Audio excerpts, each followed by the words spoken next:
So not all the dogs want to be on the horses, and I don't blame them. I've had dogs not want to be anywhere near horses. That's really rare. That's when I first started my first stud dog. He did not want to be near horses, and I didn't make him. But for the most part, these animals, they're cow dogs. They're very confident around livestock, and they read livestock very well. You don't have to train them to make good decisions around livestock. They know, they watch, they're mindful, they get out of the way when they're supposed to. And some of them are so comfortable and confident around horses. I've had dogs that will stand under a horse and wait there thinking it's a safe place to be. But I'm also very critical about the horses that I own. So again, very lucky to be raised in an agriculture lifestyle. We raise hay, so I've always raised the feed that we give the horses. Knowing that I have good, calm, quiet horses that don't spook easy, I know that I can get a dog up on their back and it's going to be totally fine. And of course, I would only put a dog up there that's confident to be up there. Most of the dogs that I put up there are females because they're really confident and they want to impress me too. They're like, oh, I can get up there too, Mom. Yeah, check me out. But again, I start when they're little, like puppies. When they're little and you can just carry them like in a pouch, I'll carry them in a pouch on my horse and make it a very positive experience from day one. So to them, being on a horse is natural. I know that sounds weird. It's not a big deal. And like, as you see, they're happy to jump up there because they feel safe, they're confident, the horses aren't worried. And so that's just kind of how I do it. Not all of them want up there, but I have about 5 or so that love being on a horse. I always try to tell people I'm not a professional trainer. I just have a connection with my personal animals and I know how to handle my animals. But it's hard for me to like express to other people if they're going through something.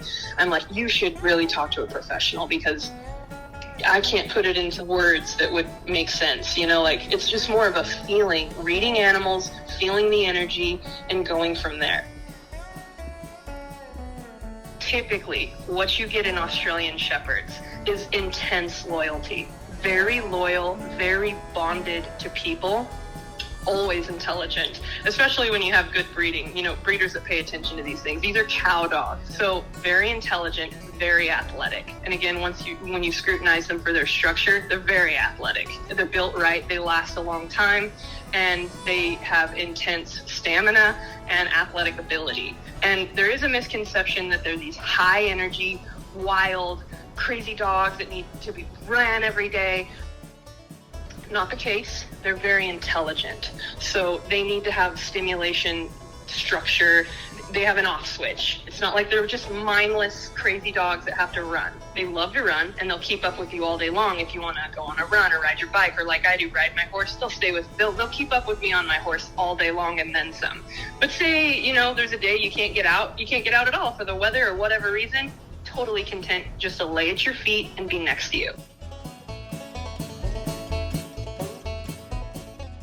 Currently, I have 10 dogs in the pack. And we live on a 1,500-acre ranch in Ducor, California. We are dryland wheat farmers. So again, very fortunate to have this lifestyle, so I'm able to accommodate this many dogs. But when we're out in the hills and we're cruising, I like to stop and just enjoy the moment sometimes and just take in the scenery. And I'll have certain dogs like Jody Bell. She will come up and put her paws on my foot and she's like checking in with me like, hey, I'm right here and I'll get up there too if I can help you check things out too, depending on like your land. Some of the dogs can jump up from flat ground up onto the horse. Other dogs, I like to go next to a rock to help them out, and they know if I scoot my horse over to a rock and I say, okay, up on the rock, I give the indication. I always snap my fingers to get their attention, to be like, I'm asking a serious command now. Hey, here, get on the rock. And then I always help them too. That's the other thing. You have to help them up. Otherwise, they could not make a good jump or whatever, and then they'll lose confidence. So I'm always ready and focused. My horse is always calm and quiet, so that way we can get you up there, no problem. I've had a lot of dogs too in the past that when I'm just walking my horse, they come up and they take their nose and they press the bottom of my foot when it's in the stirrup. And to me, it's just incredible because it's that dog on its own accord coming up and just checking in with me and letting me know I'm right here. And it's not like an annoying thing like, mom, it's like a business thing. They're like, yep, I'm right here. I'm over here doing side duty on the south end over here. Everything looks good. I'm right here, Mom. It's just awesome. There's so much that you don't really have to do with this breed when you're in this lifestyle. They just acclimate to it beautifully. I did not foresee that I would ever be raising dogs on this level and have the caliber of dogs that I have. I have very strong connections with the dogs that I currently have, and I absolutely love them, and I wouldn't change it for anything. But it is a lifestyle, it is a passion, and life is really short, and it's going by really fast for me. And so I'm like, every day it's important that I dedicate a space of time to be with my animals, hiking, letting them run, riding my horses, taking the dogs, doing something, because it's almost like my church, you know? And it's very fulfilling for them as well. When we paddle out into the lineup, people smile. There's no doubt, you know, and we'll take off on a wave and I hear people going, Rosie, go, Rosie. It's pretty cool.